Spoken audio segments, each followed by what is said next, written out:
MLC चुनाव को लेकर जिलाधिकारी वीके त्रिपाठी का औचक निरीक्षण, मतदान केंद्र में तैनात अधिकारियों को दिए आवश्यक निर्देश।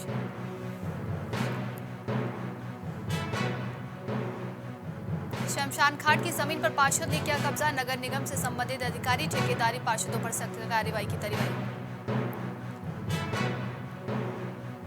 सीएम फ्लाइंग टीम खाद्य आपूर्ति विभाग ने सरकारी राशन की दुकान पर मारा छापा।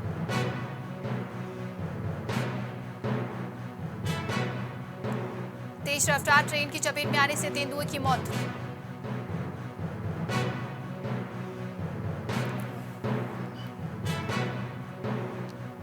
NH9 फ्लाईओवर पर स्टंट कर रहे युवक को पुलिस ने किया गिरफ्तार।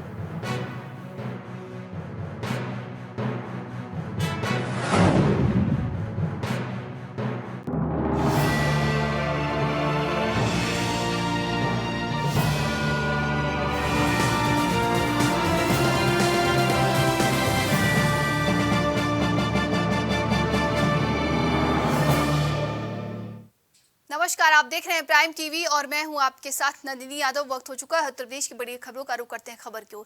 विधानसभा अध्यक्ष सतीश महाना ने महाराजपुर विधानसभा क्षेत्र के अंतर्गत वार्ड नंबर 88 के स्थानीय निवासियों ने विकास कार्य नहीं किए जाने पर विरोध जताया है। उन्होंने कहा कि सांसद, विधायक, नगर निगम अधिकारियों को कई बार सूचना दी पर अभी तक कोई उचित कार्रवाई नहीं की गई है। स्थानीय निवासियों ने बताया कि पिछले 10 सालों से विकास के नाम पर कुछ नहीं हुआ है। सड़क नालियों में गंदगी का अंबार लगा हुआ है। क्लीन कानपुर, ग्रीन कानपुर को लेकर के देखा जाए, कहीं ना कहीं कानपुर नगर निगम के जो अधिकारी हैं वो पूरी तरीके से भ्रष्ट नजर आ रहे हैं। क्योंकि आज में खड़े हैं वार्ड 88 में, देखा जाए कहीं ना कहीं पूरे वार्ड का जो हालत है बहुत हाल से बेहाल है। क्योंकि लोगों का साफ कहना है, एक सबसे बड़ी राजनीतिक मुद्दा ये है कि कानपुर में देखा है तो कहीं ना कहीं सांसद भी भाजपा का है और जो क्षेत्रीय विधायक है सतीश महाना का महाराजपुर विधानसभा क्षेत्र के वार्ड 88 का ये हाल है। इतना बुरा हाल है। हमारे साथ क्षेत्र के लोग जो हैं वो 2-3 लोग जुड़े हैं, बताएंगे क्या नाम है आपका? मेरा नाम नीलेश शुक्ला है। नीलेश जी, किस वार्ड में आप रहते हैं और उस वार्ड की क्या स्थिति है और आपने बताइए। सर, मैं वार्ड 88 का निवासी हूँ। यहाँ मैं लगभग जन्म मेरा यहीं हुआ है। थोड़ा सा दूर करेंगे इसको। मेरा जन्म भी यहीं पे हुआ है और लगभग मैं जब से देखता चला आ रहा हूँ, सिर्फ वोट के टाइम पे तो आदमी दिखता है और वोटिंग के बाद ये देखिए नालियों की स्थिति यह है कि कभी झाड़ू नहीं लगती। 3 बार फ़ोन करो, नगर निगम पे मेल डालो, उसके बाद भी रिवर्ट नहीं होगा। ये हमारा काम नहीं है, ये हम नहीं देखते, जो अभी आज उठ जाएगा। अगर इन केस तमाम कंप्लेन करने के बाद सभासद से बात करो, या इन केस अगर उठ भी गया तो कहो 5 दिन पड़ा रहे कूड़ा नाली, और उठना ही नहीं, कीचड़ भी पड़ा रहेगा। वो बारिश होगी, बारिश के साथ में वो फिर नाली में पहुंच जाएगा जाके। आपने जो लिखित तौर पर दिखाया कहीं ना कहीं नगर निगम नगर आयुक्त को या डीएम ज्ञापन दे, क्योंकि नगर निगम चुनाव होने बाद जो आ गया, चुनाव नजदीकी है, उसका देखा है तो महापौर का जो कार्यकाल खत्म हो गया है, पूरी मॉनिटरिंग डीएम और नगर आयुक्त कर रहे हैं। तो क्या आपने उनको लिखित सूचना दी है? लिखित सूचना सर देने का कोई ऐसा मतलब नहीं आया, क्योंकि जब ज़्यादातर समस्याएं अगर आई तो उसके बाद उनको नगर बात करो सभासद से, सभासद बोल देता है ठीक है हम करवा देंगे। अच्छा, व्यक्तिगत संबंध भी ना थोड़े से कहीं लगते हैं कि ना डिस्टर्ब हो, या राजनीति से बैर भी लेना नहीं है, ठीक है। क्योंकि ये तो ऐसा कार्यकाल है इस सरकार का कि जो आगे बढ़ा उसको धीरे से पीछे कर दिए। तो ऐसा कोई नहीं भी लगता है कि जाके इनसे 88 के और भी लोग हैं जो साफ कहना है, उनका कहना है कि जो नगर निगम को जो सूचना दी गई है और उसके बाद पता चला हमारे साथ और भी लोग हैं। क्या नाम है आपका? रेणु गुप्ता। रेणु जी, ये बताइए कि जो वार्ड 88 उसका हाल क्या है, किस तरीके से माहौल है, और देखा है तो जो इतना बड़ी डेंगू की महामारी आई तो उसमें स्वास्थ्य विभाग की टीम यहाँ कितने वर्कर ने आई थी? मेरे हिसाब से तो देखा जाए तो स्वास्थ्य विभाग की टीम 1-2 बार आया होगा, बहुत ज़्यादा। उसके बाद तो कोई नहीं आया यहाँ पर। और जगह जगह पे कूड़ा है, जगह जगह पे नालियाँ चौक हैं, जगह जगह पे नाले चौक हैं। इस पर कंप्लेन भी की जाती है लेकिन कोई सुनवाई नहीं है। अमरोहा में 30 जनवरी को स्नातक एमएलसी चुनाव की जिलाधिकारी वीके त्रिपाठी ने औचक निरीक्षण कर तैयारियों का जायजा लिया है। उन्होंने पुलिस अधीक्षक आदित्य लाहिंग, अधिशासी अधिकारी ब्रजेश कुमार सिंह, नगर पालिका परिसर में मतदान के संबंधित अधिकारियों से पूछताछ की और अधिकारियों को मतदान को सुरक्षा पूर्वक संपन्न कराने के संबंध में आवश्यक दिशा निर्देश जारी किए हैं। एमएलसी स्नातक का चुनाव 30 जनवरी को संपन्न किया जाना है।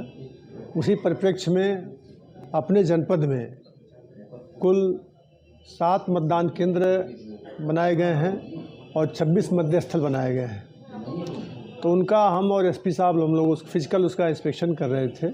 उसी क्रम में आज हम लोग भी नगर पालिका का भी हम लोगों ने देखा, यहाँ पे 4 मतदेय स्थल बनने हैं और मतदाताओं की सुविधा के लिए हम लोग पूरा इसका प्रयास कर रहे हैं कि उन्हें कोई असुविधा ना हो। जो भी मतदेय स्थल बनाए जा रहे हैं वहाँ पे प्रॉपर तरीके से उनके आने जाने की व्यवस्था हो। औरैया के सुभाष चौराहे पर सड़क सुरक्षा माह के तहत यातायात अधिकारियों ने वाहन स्वामियों को यातायात नियमों के प्रति जागरूक किया। यातायात अधिकारियों ने बिना सीट बेल्ट पहने वाहन स्वामियों का ई चालान किया और जिला पंचायत सदस्य की गाड़ी पर लगे हूटर को हटाकर चालान किया गया। पीटीओ रिहाना बानो ने वाहन चलाते समय सीट बेल्ट हेलमेट पहनने की अपील की और इसके साथ ही यातायात प्रभारी निरीक्षक के मिश्रा ने बताया कि वाहन चलाते समय 2 व्हीलर चालक हेलमेट, 4 व्हीलर चालक सीट बेल्ट जरूर पहने और हाईवे पर स्लो स्पीड कर वाहन चलाने के निर्देश दिए हैं। सुरक्षा माह के अंतर्गत जैसे कुछ से मुताबिक जो कार्यक्रम आए हुए हैं उसी के अनुसार आज हम लोगों ने जो लोग होटल लगा के चल रहे हैं उनको होटल हटवाए। आपका आया हेलमेट चल रहे हैं, बिना सीट बेल्ट चल रहा है, बताइए। और हाईवे पर अवैध पार्किंग चलान किया।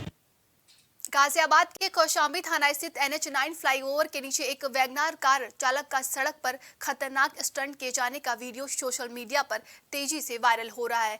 युवक ट्रैफिक नियमों को नजरअंदाज कर सड़क पर तेज रफ्तार कार को जिग-जैग कर रील बना रहा है और चलती कार का दरवाजा खोलकर स्टंट करता नजर आ रहा है। गाजियाबाद पुलिस कमिश्नरेट ने वायरल वीडियो को संज्ञान में लेकर कार चालक पर 12,000 रुपए का चालान और मुकदमा दर्ज कर गिरफ्तार किया है। आज सोशल मीडिया पर एक वीडियो वायरल हो रहा था जिसमें एक वैगन आर कार द्वारा स्टंट करना दिखाया जा रहा है। इस वायरल वीडियो पे तत्काल कौशाम्बी पुलिस कार्रवाई करते हुए इस वैगन आर के खिलाफ MV एक्ट में चालान किया गया है। साथ में इनके विरुद्ध मुकदमा पंजीकृत करके आगे की कार्रवाई की जा रही है। आगरा के सिटी रेलवे स्टेशन स्थित धर्मशाला में खुदाई के दौरान 5 से 6 मकान भरा कर गिर पड़े। आगरा विकास प्राधिकरण उपाध्यक्ष ने कार्रवाई करते हुए अधिशासी अभियंता अनुराग चौधरी को पद मुक्त करने और दंडात्मक कार्रवाई कर प्रस्ताव शासन को सौंपा है। अधिशासी अभियंता अनुराग चौधरी पर भ्रष्टाचार के कई मामले सामने आ रहे हैं। मैं इसी लोकेशन पर रहता हूँ। जो मेरा जो डैमेज हुआ है ना, उससे बैक साइड में मेरा घर है और अभी वो भी डैमेज के रूप में आ रहा है, क्योंकि ये वो मकान गिरते हैं तो धमक होती है और धमक के बाद क्या पूरी गली डैमेज हो चुकी है। गली में क्रैक आ चुके हैं, घरों में भी क्रैक आ चुके हैं। तो उसी के लिए मैं वो जिम्मेदार है, आप इसी से पता कर सकते हैं। वो अपने आप को सेव कर रहे हैं। वो अपने आप को सेव करने के लिए बैक डेटेड में उन्होंने एप्लीकेशन रेज कर दी कि हमने बैक डेटेड में ऑलरेडी इंटीमेशन दिया था, बट ऐसा कोई इंटीमेशन नहीं था। इंटीमेशन था तो उससे पहले आना चाहिए था। उन्होंने भी नहीं कहा, उनकी जिम्मेदारी बनती है इसको ADA को अवगत कराना। लेकिन मैंने अधिकारियों से कहा है कि इसमें नगर निगम के, ADA के और पुलिस के, इलाके पुलिस के, जिनकी जिम्मेदारियां बनती हैं, जिन्होंने अपनी जिम्मेदारी को नहीं निभाया है, वह भी दंडित होंगे, उनको भी नहीं बख्शा जाएगा। और अगर जैसा आपने अभी कहा है कि कोई ने बैक डेट में, मैं खा जाऊंगा उस अधिकारी को जिसने बैक डेट में नोटिस दिया हो। हरदोई के सांडी पक्षी विहार के पास तेज रफ्तार डबल डेकर बस ने बाइक सवार को टक्कर मार दी है। हादसे में एक युवक की मौके पर ही मौत हो गई, जबकि दूसरा युवक बाइक के साथ बस में फंसकर करीब 100 मीटर तक घसीटने से उसकी दर्दनाक मौत हो गई है। SHO सांडी राजदेव मिश्रा ने बताया कि बस और बाइक को कब्जे में कर शव का पंचनामा कराकर पोस्टमार्टम के लिए भेज दिया गया है। उन्होंने कहा कि मृतक के परिजनों की तहरीर के आधार पर अग्रिम विधिक कार्रवाई अमल में लाई जाएगी। थाना सांडी का मामला है। एक व्यक्ति हैं शेर सिंह निवासी पसनेर बिलग्राम, इन्होंने पुलिस को प्रार्थना पत्र दिया है कि उनका भाई सालिक राम, जिसकी उम्र लगभग 35 साल है, तथा ममेरा भाई राजकुमार, दोनों अपनी मौसी के यहाँ ग्राम आदमपुर थाना सांडी आए थे मोटरसाइकिल से, और वापस जाते समय सांडी तिराहे के पास जगदीशपुर रोड पर एक सामने से आ रही बस से उसकी टक्कर हो गई, जिसमें दोनों व्यक्तियों की मौके पर डेथ हो गई है। शेर सिंह की प्रार्थना पत्र पर पुलिस द्वारा उचित धाराओं में अभियोग पंजीकृत किया गया है। बस को कब्जा पुलिस में लिया गया है। 100 का पंचनामा भर के पोस्टमार्टम कराया जा रहा है। अन्य आवश्यक विधिक कार्रवाई पुलिस द्वारा की जाएगी।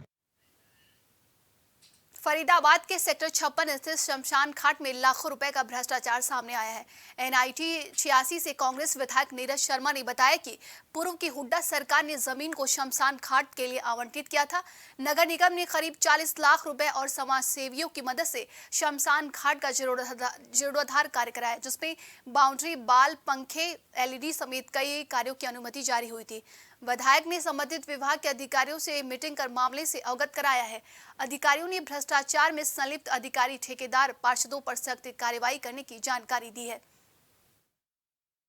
जब से मैंने नगर निगम के घोटाले पकड़ने चालू करे तो बड़ा दुख हुआ मुझे कि सरकार पहले तो मेरे पास वर्क ऑर्डर की कापी नहीं भेजती थी कि विधायक को पता ना लगे और हम अपनी खुली लूट कर सकें। तो विधायक बनने के बाद मैंने सबसे पहला जो काम कराया, हालांकि पूरे हरियाणा लेवल पे एप्लीकेबल है, वो नहीं करते हैं, पर मैं मेरी NIT 86 में कोशिश करता हूँ, हो चाहे कोई भी महकमा हो, कि आप जो भी विकास करेंगे उसके अंदर पारदर्शिता रखेंगे। एक बोर्ड बनाएंगे जिस पे लिखा रहेगा कि ये कार्य इतने अमाउंट का है, फलानी तारीख को शुरू होगा, फलानी को ख़त्म होगा, और ये इसका डिफेक्ट लायबिलिटी पीरियड है। उस काम की गुणवत्ता में कोई तकलीफ, शिकायत है तो आप इस नंबर पे संबंधित अधिकारी से शिकायत करें। नमस्कार जी, आपके माध्यम से मुझे पता लगा कि विधायक जी कह रहे हैं कि भाई जो काम समाज सेवियों ने करे हैं उनके वर्क ऑर्डर हो गए हैं। पहले तो वर्क ऑर्डर के अंदर जो 5-6 काम हैं वो जैसे अपना हमारा इंटरलॉकिंग टाइल्स है, बाउंड्री वॉल है, RCC शेड है, वो आप मौके पे मैं आपके चैनल के माध्यम से दिखाना भी चाहूँगा, बताना भी चाहूँगा कि यहाँ पर वो काम नहीं हो पाए हैं और ना ही अभी तक हुए हैं। हमारे यहाँ पर जो भी हमने विकास कार्य कराए शमशान घाट के अंदर 30 लाख समथिंग के कुछ काम हमारे MCF ने करे हैं। जो आपके सामने एक हॉल बना हुआ है, एक कमरा बना हुआ है, एक लकड़ियों का शेड बना हुआ है, एक टॉयलेट ब्लॉक और 4 शेड बने हुए हैं। ये 30 लाख समथिंग हज़ार के काम हुए थे जनवरी 2022 में। और उसके बाद जो हमारे काम रह गए थे हमने अपने नगर निगम कमिश्नर यशपाल जी को लिख के दिए थे। मेरे पास एक वर्क ऑर्डर आता है इस प्रतापगढ़ सेक्टर 56 के शमशान घाट का। मैं यहाँ आता हूँ और कुछ आप जैसे पत्रकार बंधु मेरे साथ आते हैं और मैं उनको सारी चीज़ों के बारे में उनको बताता हूँ, लेकिन किसी कारणवश हम उसको बंद करा देते हैं कि चलो छोड़ो, जो जैसा कर रहा है वो वैसा भरेगा भी। फरीदाबाद में CM फ्लाइंग की टीम ने खाद्य आपूर्ति विभाग के साथ मिलकर गरीबों के हक के राशन पर डाका डाल रहे डिपो होल्डर का खुलासा किया है। आपको बता दें कि CM फ्लाइंग ने प्राप्त सूचना के आधार पर सरकारी राशन डिपो पर छापेमारी की है। डिपो धारक द्वारा राशन कार्ड धारकों को राशन वितरित न करने की कालाबाजारी CM फ्लाइंग ने खुलासा किया है। आज नहीं बांट रहे, मतलब कितना पिछली बार आए थे लेने आप?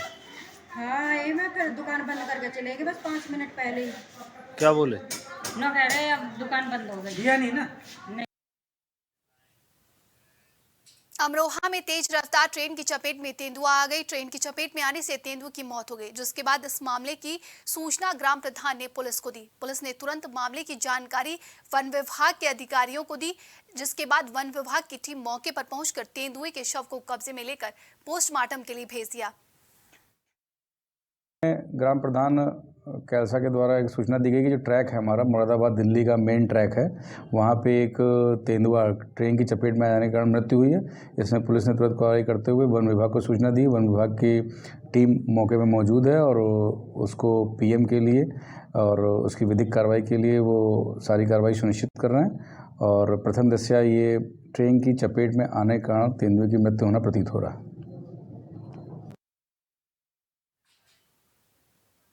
अभी के लिए उत्तर प्रदेश की खबरों में बस इतना ही। देश दुनिया की तमाम खबरों के लिए देखते रहिए प्राइम TV।